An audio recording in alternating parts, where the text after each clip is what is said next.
బేసిక్‌గా వేసుకునే పోపులు కూడా అవసరం లేదు. 10 అంటే 10 మినిట్స్‌లో అయిపోతుంది. స్పెసిఫిక్‌గా బ్యాచిలర్స్ కోసం తయారు చేస్తున్నానండి.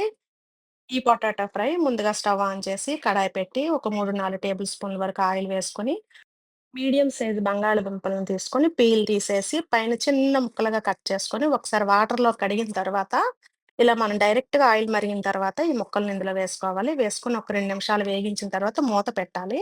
మూత పెట్టి ఒక 2 నిమిషాల తర్వాత మళ్ళీ కలుపుకోవాలి. కళాయికి కంపల్సరీగా అంటుకుంటుంది. నాన్ స్టిక్ అయితేనే అంటుకోదు కానీ, ఇంకా దేనికైనా అతుక్కుంటుంది. నెమ్మదిగా మనం కలుపుకుంటే సరిపోతుంది. ఇలా లైట్‌గా బ్రౌన్ కలర్‌లోకొచ్చిన తర్వాత, మనం కొద్దిగా పసుపు, మీ టేస్ట్‌కి తగినంత సాల్ట్ వేసుకొని, ఇంకొక 2 నిమిషాలు వేగించుకొని, ముక్క మెత్తబడిన తర్వాత, ఇక్కడ పొడి కారాన్ని వేసుకుంటే బావుంటుందండి. ఏదైనా పర్లేదు. 3 మ్యాంగో అయినా పర్లేదు. మీరు ఇంట్లో ఆడించి పెట్టుకున్నదైనా పర్లేదు.